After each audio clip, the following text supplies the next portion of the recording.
Hello students, आज की इस वीडियो क्लास में हम लोग सॉल्व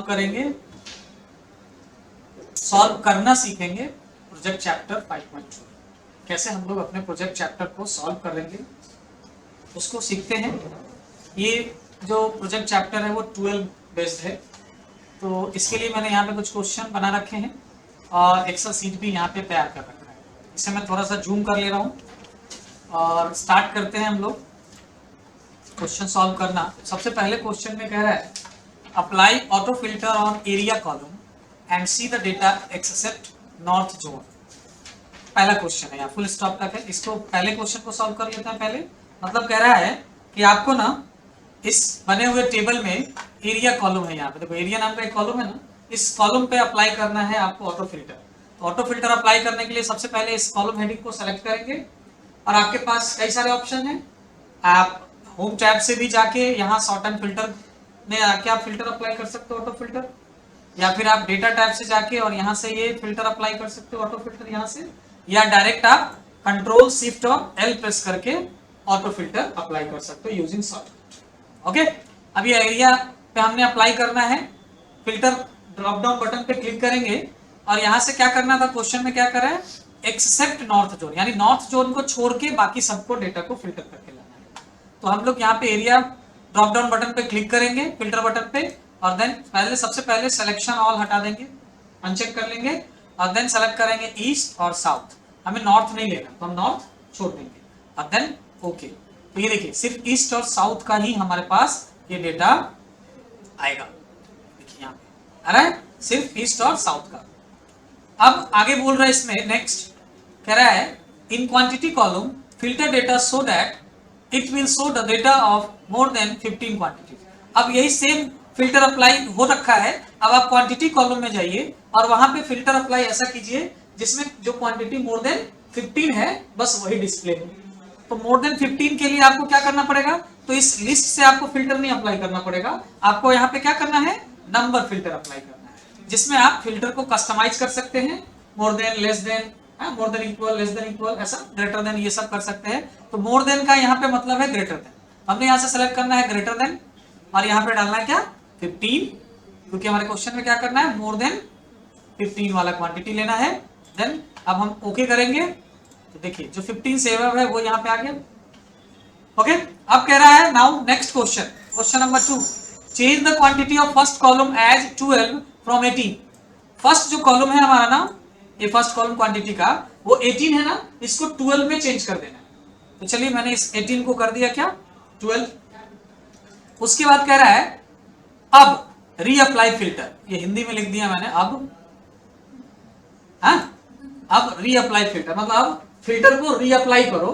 तो रीअप्लाई करने के आपके पास दो तरीके हैं। अगर आप 2019 यूज कर रहे हो, एक्सेल 2019 या उससे एबव वाले वर्जन यूज करो, जैसे 2021 या 365, तो आपको ना ये रिप्लाई करने के लिए जैसे ये सिलेक्शन हटा दीजिए और आप देखोगे यहाँ पे डेटा टैब में ये जो सॉर्ट एंड फिल्टर ग्रुप है ना, इसमें आपको ये रीअप्लाई बटन मिलेगा यहाँ पे। कब, जब आप एक्सेल 2019 या उससे एबव वाले वर्जन यूज कर रहे होंगे तब। अगर इससे नीचे वाला वर्जन होगा तो फिर आपको क्या करना होगा, इससे नीचे वाले वर्जन में आपको जाने के लिए ये 12 टाइप करने के बाद वापस से फिल्टर बटन पे क्लिक करना होगा, नंबर फिल्टर में जाना होगा, ग्रेटर देन लेना होगा और यहाँ से सिर्फ ओके कर देना है। कुछ चेंजेस नहीं करना, बस ओके कर देना है। तो देखो वो 12 वाला हट गया लिस्ट से ना, क्योंकि हमने क्या चेक करना था, फिल्टर करना था मोर देन 15 वाला, तो मैंने उसका 12 चेंज किया और रीअप्लाई जैसे ही फिल्टर करा तो वो 12 वाला भी क्या हो गया, लिस्ट से हाइड हो गया। जो 15 मोर देन है बस वही लिस्ट में आ गया। कंट्रोल जेड में करता हूं यहाँ पे, और यही काम मैं इस तरीके से करने के बजाय यहाँ से 19 में यूज कर रहा हूँ, तो यहाँ से रीअप्लाई बटन पे क्लिक करके भी ये काम कर सकते। ओके, वापस से मैं कंट्रोल जेड कर देता हूँ और 12 को फिर से 18 बना दे रहा हूँ और अब हम फिल्टर को क्लियर कर लेना है, क्योंकि हमारे इस क्वेश्चन में आगे है now remove all auto filters from the database. तो हमने पहले नॉर्मल फिल्टर हटाया, अब ये सारे फिल्टर हटाने हैं, तो फिर से वापस वही कंट्रोल शिफ्ट एल प्रेस कर सकते हो आप हेडिंग में क्लिक करके, टेबल हेडिंग में, या फिर आप यहाँ से फिल्टर बटन पे भी क्लिक कर सकते हो। तो ये ऑटो फिल्टर सबसे हट गया। ओके, अब आगे बढ़ते हैं next question, insert 2 new sheets by using shortcut की। अब बताइए नया सीट इंसर्ट कराने का, न्यू सीट इंसर्टिंग का शॉर्टकट की क्या है? Shift F11। तो हमें 2 सीट इंसर्ट कराने हैं बाय यूजिंग शॉर्टकट। तो हम लोग आते हैं यहाँ पे सीट पे और शिफ्ट F11 हम लोग 2 टाइम्स प्रेस करते हैं। ये देखिए सीट 2 और सीट 3 यहाँ पे आ गया, सीट 1 आ गया लास्ट में, तो इसको मैं यहाँ पे ड्रैग करके यहाँ ले आता हूँ और फिर ये सीट 2 को ड्रैग करके यहाँ, अब ये आ गया सीट 1, सीट 2, सीट 3, ये 2 सीट हमने इंसर्ट करा लिया। अब आगे नेक्स्ट क्वेश्चन में हमें करना क्या है? अब कह रहा है in sheet 2 extract the record of east area if the total price is more than 60,000। अब हमें क्या करना है कि सीट 2 में ना हमें एक्सट्रैक्ट करके ले जाना है, इस सीट 1 से एक्सट्रैक्ट करके डेटा ले जाना है सीट 2 में, लेकिन यहाँ पे कंडीशन है, कौन से डेटा को लेना है? ईस्ट एरिया वाले डेटा को लेना है, यानी जिसका एरिया ईस्ट हो वो, और दूसरा क्या इसमें टोटल प्राइस मोर देन 60,000, यानी 2 कंडीशन यहाँ पे अप्लाई करने हैं और देन इन डाटा को एक्सट्रैक्ट करना है। तो ऐसे कंडीशनल जो डेटा हम फिल्टर करते हैं वो किस फिल्टर से करते हैं? एडवांस फिल्टर के। मतलब यहाँ पे जब भी डेटा एक्सट्रैक्ट करना और वो भी कंडीशनली, तो हमें क्या करना है? एडवांस फिल्टर यूज करना है। और एडवांस फिल्टर यूज करने से पहले हम लोग क्या करेंगे? चलिए एक्सेल सीट पे टोटल प्राइस काउंट कैलकुलेट कर लेते हैं। तो सिंपल सा कैलकुलेशन होगा, is equal price multiply quantity, ये आ गया टोटल प्राइस। इसे ड्रैग कर देते हैं हम लोग नीचे तक फिल हैंडल से, ये हो गया टोटल प्राइस निकल गया। अब हम सीट 2 में आके एक क्राइटेरिया बना लेते हैं। क्राइटेरिया में क्या रहेगा हमारा? एरिया, और क्राइटेरिया ना हम यहाँ क्यू से बनाते हैं, क्यू कॉलम से, यहाँ एरिया और ये क्या लेना है? Total price. टोटल प्राइस का यहाँ पे हमने पेस्ट कर लेना है। अब यहाँ नीचे टाइप कीजिए इसको मर्ज करके एरिया। एरिया में क्या बताया गया क्वेश्चन में? ईस्ट। तो आप यहाँ पे टाइप कर लीजिए ईस्ट। स्पेलिंग क्या ध्यान देंगे? यहाँ पे क्या है स्पेलिंग? फर्स्ट कैपिटल बाकी स्मॉल, तो हम यहाँ पे टाइप करेंगे ईस्ट इस तरीके से। और टोटल क्वांटिटी में क्या रखना है? मोर देन 60,000, यानी कि यहाँ देंगे ऐसा ग्रेटर देन सिंबल और 60,000। ये हो गया। इसको जूम करके मैं दिखा दूं आप लोगों को, ये देखिए ये हमारा हो गया क्या? क्राइटेरिया कंडीशन फिल्ड हो गया यहाँ पे। इसे मैं एक टेबल में डाल देता हूँ, एक कॉलम रो कर, ये हमारा बन गया क्राइटेरिया। अब हम लोग को मैंने बताया होगा आप लोग को एडवांस फिल्टर के क्लास में कि जब भी एडवांस फिल्टर हम यूज करते हैं और किसी सीट में हमें डेटा एक सीट से दूसरे सीट में एक्सट्रैक्ट करना होता है, तो जहां डेटा एक्सट्रैक्ट होके आएगा, जो हमारा सोर्स नहीं, जहां पे डेस्टिनेशन प्लेस होगा, जहां पे हमें डेटा एक्सट्रैक्ट करके ले जाना है, हम फिल्टर वहीं से स्टार्ट करते हैं। तो सीट 2 से ही हम फिल्टर स्टार्ट करेंगे। हमने सेलेक्ट करा यहाँ पे A1 कॉलम, और देन हम लोग जाएंगे डेटा टैब, एडवांस फिल्टर के लिए हम यहाँ पे फिल्टर ग्रुप में जाके एडवांस बटन पे क्लिक करेंगे। देन यहाँ पे सेलेक्ट करेंगे सबसे पहले एक्शन में क्या? कॉपी टू अनदर लोकेशन, क्योंकि हमें फिल्टर करके ओरिजिनल टेबल से दूसरे टेबल में हमें फिल्टर करके ले जाना है दूसरे सीट में। तो हम यहाँ कॉपी टू अनदर लोकेशन लेंगे और यहाँ कॉपी टू फील्ड में आके और ये A1 सेल सेलेक्ट कर लेंगे। देन क्राइटेरिया रेंज में हम लोग क्या ले लेंगे? तो हमने जो ये क्राइटेरिया बनाया ना क्यू कॉलम में, ये पूरा क्राइटेरिया रेंज सेलेक्ट कर लेंगे और लिस्ट रेंज में आके हम लोगों को कहां से एक्सट्रैक्ट करना है? सीट 1 से। तो हम लोग जाएंगे सीट 1 में और यहाँ टेबल हेडिंग पे क्लिक करेंगे और शॉर्टकट यूज कर सकते हैं आप, control shift right arrow and then down arrow. ठीक है, एक साथ कंट्रोल शिफ्ट राइट एरो और कंट्रोल शिफ्ट डाउन एरो दबाएंगे, आपका पूरा रेंज सेलेक्ट हो जाएगा। देन आपको क्लिक करना है ओके बटन पे। ये देखिए ये डेटा एक्सट्रैक्ट होके आ गया और आपको दिख रहा होगा कि सिर्फ ईस्ट का डेटा आया है और वो भी ईस्ट का डेटा वो आया है जो मोर देन 60,000 टोटल प्राइस है। इसको मैं थोड़ा सा आपके लिए रीअरेंज कर दे रहा हूं। ये देखिए ये ऑटो फिट हो गया। अब देखो ये डेटा एरिया क्या है? ईस्ट, और टोटल क्वांटिटी में देखो टोटल प्राइस में मोर देन जो 60,000 है वही आया। आप ऐसे देखोगे ना तो ईस्ट वाले में बहुत सारे हैं। जैसे आप यहाँ पे नॉर्मल फिल्टर करके अगर आप देखो, नॉर्मल ऑटो फिल्टर लगा लो और एरिया सिर्फ ईस्ट का देखोगे अगर, तो देखो ईस्ट के इतने सारे डेटा हैं, लेकिन यहाँ फिल्टर होकर कितना आया है? बस 7 डेटा, लेकिन यहाँ तो बहुत सारे डेटा ईस्ट में। लेकिन मैंने दूसरा भी तो कंडीशन लगाया था, क्या? टोटल प्राइस 60,000 से एबव होना चाहिए, तो इसलिए बस इतना ही डेटा आया है। ओके, चलिए इस फिल्टर को क्लियर कर लीजिए। यहाँ से भी कर सकते हैं, ये ऑटो फिल्टर हटाइए। नेक्स्ट क्वेश्चन पे चलते हैं। अब आगे है next question, in seat 3 extract the record of Anup Sharma and Rupesh Verma. मतलब हमें सीट 3 में, अब हमें ये सीट 1 में है ना सेल्स पर्सन के नाम है अनुप शर्मा और रुपेश वर्मा, तो हमें सीट 3 में एक्सट्रैक्ट करके लाना है सिर्फ उन सेल्स पर्सन का रिकॉर्ड जो जिनका नाम क्या है, अनूप शर्मा और रुपेश वर्मा है। बस इन्हीं का डेटा एक्सट्रैक्ट करके ले जाना है कहां, सीट 3 में। सेम अभी जो मैंने सीट 2 में किया वही करेंगे। सीट 3 में फिर से हम लोग यहाँ पे पी कॉलम में बना लेते हैं क्या, सेल्स पर्सन। अरे अनूप शर्मा भी कॉपी कर लीजिए यहाँ से, ओके। और ये कंट्रोल दबा के ये रुपेश वर्मा भी कॉपी कर लेते हैं और सीट 3 में आके यहाँ डायरेक्ट पेस्ट कर लीजिए। तो हम एक ही साथ आ गए, नाम भी आ गया। तो ये बन गया हमारा क्या, condition, sales person Anoop Sharma और रुपेश वर्मा। अब हम लोग शुरू करेंगे एक्सट्रैक्टिंग करना। यहाँ से data tab, advance filter, copy to another location, copy to में जाके ये A1 रेंज सेलेक्ट कर लेंगे और क्राइटेरिया रेंज में जाके ये क्राइटेरिया रेंज सेलेक्ट कर लेंगे और लिस्ट रेंज में जाके सीट 1 से ये table, control shift right arrow and down arrow and then okay. ये देखिए ये सारे रिकॉर्ड आ गए किनके, सिर्फ इसमें आपको रिकॉर्ड मिलेगा अनूप शर्मा रुपेश वर्मा, अनूप शर्मा रुपेश वर्मा, बस उन्हीं का रिकॉर्ड है ना। तो ये हो गया एक्सट्रैक्टिंग, क्वेश्चन सॉल्व। अब नेक्स्ट आगे बढ़ते हैं अगले क्वेश्चन में, delete the data of duplicate ID by remove duplicate. मतलब हम आते हैं, ये सीट 1 में करना है हमें। सीट 1 में हमारे पास बहुत सारा डेटा है ना। अब इसमें आपको ना आईडी का जो कॉलम है ना, इसमें जो रिमूव करना है उन आईडीज को जो डुप्लीकेट है। अब यहाँ पे क्या करना है, क्या कर रहा है, delete the data of duplicate ID, मतलब पूरा डेटा रिमूव करना है, डुप्लीकेट आईडी का पूरा डेटा रिमूव करना है।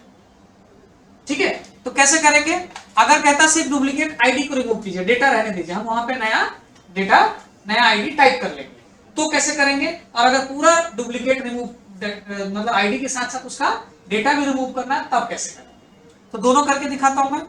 चलिए आइए सीट 1 पे और आप कर लीजिए सबसे पहले आईडी कॉलम को सेलेक्ट। हमने आईडी कॉलम पूरा सेलेक्ट कर लिया। अब डेटा रिमूव डुप्लीकेट से रिमूव करना है तो उसके लिए जाएंगे हम लोग डेटा टैब में और डेटा टूल्स ग्रुप में। ये देखो ये जो सिंबल दिख रहा है ना आपको, जिसमें दो टेबल, दो सीडी जैसा बना दिख रहा है, टेबल लेडर जैसा, इसको बोलते हैं रिमूव डुप्लीकेट बटन। ये ऑप्शन है, इस पे क्लिक करोगे तो इसमें ऑप्शन आएगा क्या, what do you want to do, expand the selection, क्या आप सिलेक्शन एक्सपेंड करना चाहते हैं, या फिर continue with the current selection, या फिर कंटिन्यू रखना चाहते हैं करंट सिलेक्शन के साथ। तो अगर सिर्फ आपको रिमूव करना है डुप्लीकेट आईडीज को, तो आप यहां से सेलेक्ट करेंगे कंटिन्यू विद करंट सिलेक्शन। और जब आप यहां से सिलेक्शन के बाद रिमूव डुप्लीकेट बटन पे क्लिक करोगे तो यहाँ पे लिस्ट आएगा आईडीज का सेट। आप ओके कर दोगे तो देखो क्या कर रहा है, 3 डुप्लीकेट आइटम हुआ, वो रिमूव कर रहे हैं, ओके। अब देखो इसमें नीचे का देखो आईडी का कॉलम खाली हो गया, देखो 3 कॉलम खाली हो गया। तो सिर्फ क्या हो गया, आईडी रिमूव हुआ, आईडी के कॉलम से उसका पूरा डेटा रिमूव नहीं हुआ। कैसे किया हमने, तो सिर्फ आईडी कॉलम को सेलेक्ट किया था और जब मैसेज आया एक्सपेंड सिलेक्शन और कंटिन्यू विद करंट सिलेक्शन, हमने उसमें से कंटिन्यू विद करंट सिलेक्शन को रखा, तो इससे क्या हुआ, सिर्फ वो आईडी वाला कॉलम का रिमूव हुआ। अगर मुझे ये पूरा करना हो तो इसको कंट्रोल जेड कीजिए, तो अब देखो सारा आईडी फिर से आपको वापस आ गया होगा, ये देखो आ गया आईडी। अब इसको करना पूरा तो हम फिर से जाएंगे, ये एक ही कॉलम सेलेक्ट रखो, कोई दिक्कत नहीं है, वापस से जाएंगे रिमूव डुप्लीकेट में और अब की बार करेंगे क्या, एक्सपेंड द सिलेक्शन। जैसे ही एक्सपेंड द सिलेक्शन करोगे और उसके बाद रिमूव डुप्लीकेट बटन पे क्लिक करोगे ना, तो देखो ये सारा टेबल सेलेक्ट हो गया और यहाँ पे सारे टेबल की हेडिंग लिस्ट आ गया ना। अब इसमें से आपको क्या करना है, सबसे पहले अनसेलेक्ट कर दीजिए ऑल। आपको क्या रिमूव करना है, आईडी, तो आईडी करिए और ओके कीजिए, तो देखो सिर्फ आईडी रिमूव होगा। ठीक है, ओके करो तो सिर्फ क्या हो गया, आईडी रिमूव और आईडी के साथ साथ पूरा डेटा भी रिमूव। ओके, अब आपको कंडीशन लगा, कंट्रोल जेड में वापस कर देना, देखो यहां से रिमूव हुआ ना, कंट्रोल जेड कर दूं, ये आगे वापस से सारे देखो आगे। अब अगर इसी रिमूव में हम लोग एक्सपेंड करके जाए और अनसेलेक्ट करके हम बोले आईडी और उसके अलावे अगर आइटम नेम भी डुप्लीकेट है तब रिमूव करना है, यानी कस्टम। ये रिमूव डुप्लीकेट में मैंने बताया हुआ है। हाँ, अगर आपको अगर इसके बारे में डिटेल में जानना हो तो आप रिमूव डुप्लीकेट का जो स्पेशल क्लास वीडियो है वो आप देखिए, तो अच्छे से समझ में आएगा। अब इससे क्या होगा कि आईडी भी डुप्लीकेट होना चाहिए और आइटम नेम भी उसके साथ डुप्लीकेट होना चाहिए, तब जाके वो रिमूव करेगा। अब इसमें देखो एक ही ऐसा आईडी है जिसका आईडी और आइटम नेम दोनों डुप्लीकेट है, तो यहाँ देखिए 1 डुप्लीकेट रिमूव कर रहा है यहाँ पे। इससे पहले क्या कर रहा था, 3 आईडी डुप्लीकेट, तो 3 रिमूव कर रहा था। तो ऐसे करके आप ये कर सकते हो ना कि कस्टमाइज करो, कस्टमाइज करके आप डुप्लीकेट को रिमूव कर सकते हो। तो ये सारे प्रोसेस हैं। आपको अगर क्वेश्चन के अकॉर्डिंग आपको सिर्फ डुप्लीकेट डेटा रिमूव करना था तो हमने पहला करना था। मैंने ये सारे प्रोसेस बता दिए। ओके करके मैं कंट्रोल जेड कर दे रहा हूँ, वापस से मैं सारा डुप्लीकेट वापस ले ले रहा हूँ। ओके, ये सारा कुछ हो गया। अब आगे देखिए इसमें क्या है। चलिए, तो हमने क्वेश्चन ये डुप्लीकेट रिमूव का सॉल्व कर लिया। अब आगे हमें करना क्या है, highlight the salesman name in yellow field if the total price is more then 6 lakh. हो गया है क्या? 6 लाख है, ठीक है ना? लेकिन हमारे पास यहाँ जो टोटल प्राइस है ना वो 6 लाख तो है ही नहीं, कोई 1000 में है, लाख में भी है तो 1 2 लाख 4 लाख तक है। तो आप एज्यूम करके चलिए कि ये 60,000 है। मतलब हमें हाईलाइट करना है उन सेल्समैन के नाम को येलो फील कलर से जिनका टोटल जो प्राइस है ना वो मोर देन 60,000 है। बस उनको हाईलाइट करना, और इस हाईलाइटिंग के लिए आपको यूज क्या करना है, कंडीशनल फॉर्मेटिंग। तो चलिए आइए एक्सेल सीट में, अब सेल्स पर्सन के नाम को हाईलाइट करना है तो हम सेल्स पर्सन वाले कॉलम को सेलेक्ट कर लेंगे। याद रखिएगा कंडीशनल फॉर्मेटिंग अप्लाई करते वक्त कभी भी हम टेबल के हेडिंग को सेलेक्ट नहीं करते, हमेशा हेडिंग के बाद जहां से हमारा रिकॉर्ड स्टार्ट होता है ना हम उस रिकॉर्ड को सेलेक्ट करते हैं। ओके, तो आपको भी ऐसे ही सिलेक्शन करना, और हाईलाइट हमें करना है किसको, सेल्स पर्सन के नाम को। तो हम सिर्फ सेल्स पर्सन वाले कॉलम को सेलेक्ट करेंगे। अब ये हाईलाइटिंग करना किस बेसिस पे है, टोटल प्राइस के बेसिस पे। तो इसलिए हम लोग यहां पे क्या करेंगे कि कंडीशनल फॉर्मेटिंग में सबसे पहले चलते हैं, होम टैब, कंडीशनल फॉर्मेटिंग, और यहां पे ना हमें न्यू रूल अप्लाई करना पड़ेगा और इसमें लेंगे फॉर्मूला, और यहां से फॉर्मूला बॉक्स में हम डालेंगे इज इक्वल, और यहां से सेलेक्ट करेंगे क्वांटिटी टोटल प्राइस वाला फर्स्ट कॉलम, और F4 की 2 टाइम्स प्रेस कर लीजिएगा, ताकि इससे क्या होगा, ये मिक्स रेफरेंस में चेंज होगा और कॉलम एब्सोल्यूट हो जाएगा और रो जो है ना वो रिलेटिव हो जाएगा। और देन यहाँ पे टाइप करेंगे ग्रेटर देन सिंबल और यहाँ पे 60,000, यानी कि G2 का जो वैल्यू है वो ग्रेटर देन 60,000 है। देन यहाँ से फॉर्मेट टैब में जाएंगे और हमें फील कलर करना है, तो यहाँ से फील में जाएंगे, yellow colour, okay and then okay. अब देखो जिस सेल्स पर्सन का 60,000 से एबव में टोटल प्राइस है ना उन सबका नाम ये येलो कलर से फिल हो चुका है। हो गया ना सबका नाम, है ना? तो ये इस तरह से आप इस क्वेश्चन को सॉल्व कर सकते हैं आप। Okay, next and last question है, in quantity column apply circle tick sign. Tick sign होता है ना दो तरह का, एक नॉर्मल टिक साइन है, एक सर्कल में बना हुआ टिक साइन होता है कंडीशनल फॉर्मेटिंग में। तो आपको सर्कल वाला टिक साइन अप्लाई करना है इफ द क्वांटिटी इज 12 और more by using conditional format. मतलब सिर्फ उन्हीं क्वांटिटी वाले कॉलम को टिक साइन लगाना है जिसका क्वांटिटी 12 या 12 से ज्यादा है। ठीक है, तो हम लोग चलते हैं एक्सेल सीट पे और क्वांटिटी का कॉलम सेलेक्ट कर लीजिए और कंडीशनल फॉर्मेटिंग में जाएंगे और यहाँ पे तो आइकॉन सेट करना है, तो हम सीधा यहाँ से क्या लेंगे, आइकॉन सेट, और ये देखो सर्किल वाला टिक है ना, ये सर्किल टिक ले लेंगे। अब इसमें तो देखो सब आ गया, क्रॉस भी आ गया, एक्सक्लेमेशन भी आ गया और सर्किल टिक भी आ गया, लेकिन हमें सिर्फ क्या करना है, टिक साइन लगाना है। टिक साइन में वो भी, तो टिक साइन कौन सा होता है, ये जो ग्रीन टिक वाला होता है, ये टिक, ये तो क्रॉस है, एक्सक्लेमेशन है। तो अब टिक साइन लगाने के लिए इसके सिलेक्शन को वापस हम बनाए रखेंगे, सिलेक्शन बने रहेगा ये, और कंडीशनल फॉर्मेटिंग में जाके और हम मैनेज रूल्स ऑप्शन सेलेक्ट करेंगे और देन आइकॉन सेट ऑप्शन को सेलेक्ट करके एडिट रूल्स बटन पे क्लिक करेंगे और यहाँ पे जो बाकी टिक साइन के अलावा जो साइन है ना उसके ड्रॉप डाउन बटन पे जाके और यहाँ पे हम ले लेंगे नो सेल आइकॉन और यहाँ पे भी नो सेल आइकॉन, और ग्रीन टिक रहने देंगे। और अब यहाँ पे सबसे पहले टाइप में आके परसेंट के जगह नंबर कर लेंगे, क्यों, क्योंकि हमारा क्वांटिटी नंबर में है, परसेंट में नहीं है। उसके बाद ग्रीन टिक कब लगाना है, जब क्वांटिटी मोर देन या इक्वल 12 हो। तो हम यहाँ से सेलेक्ट करेंगे व्हेन वैल्यू इज क्या, ग्रेटर देन इक्वल, और यहाँ पे डालेंगे वैल्यू में क्या, 12। अगर वैल्यू ग्रेटर देन इक्वल 12 है तो ग्रीन टिक, और अगर 12 से नीचे जाएगा तो क्या, नो टिक। तो 12 से नीचे जाएगा तो यहाँ पर व्हेन वैल्यू क्या, व्हेन वैल्यू लेस देन 0 तो नो टिक, या 12 से नीचे भी आएगा तो नो टिक। देन यहाँ पे हम ओके करेंगे, देन यहाँ से अप्लाई और ओके। अब देखो यहाँ पे ग्रीन टिक लगा, सिर्फ उसी पे ग्रीन टिक लगा होगा जो 12 या 12 से ऊपर है। ओके, तो इस तरह से देखो ये ग्रीन टिक लग गया सर्कल वाला। इस तरह से आपको ये सारे असाइनमेंट का क्वेश्चन सॉल्यूशन इसी तरह से बनाना है। ओके, तो ये सॉल्यूशन यहीं पे कंप्लीट होता है। आप भी अपना सॉल्यूशन कुछ उसी तरीके से बना सकते हैं। सेल्फ प्रैक्टिस बहुत इंपॉर्टेंट है, कोशिश करना है कि हमें सेल्फ प्रैक्टिस करना और सेल्फ कॉन्फिडेंट रखना है कि हम ये सॉल्यूशन खुद से कर सकते हैं। ओके, और जहां प्रॉब्लम हो ये आप सॉल्यूशन करने का तरीका हिंट्स में इसका यूज कर सकते हैं जो मैंने आप लोगों को अभी वीडियो में बताया है। ओके, मिलते हैं नेक्स्ट सॉल्यूशन के साथ। Thank you.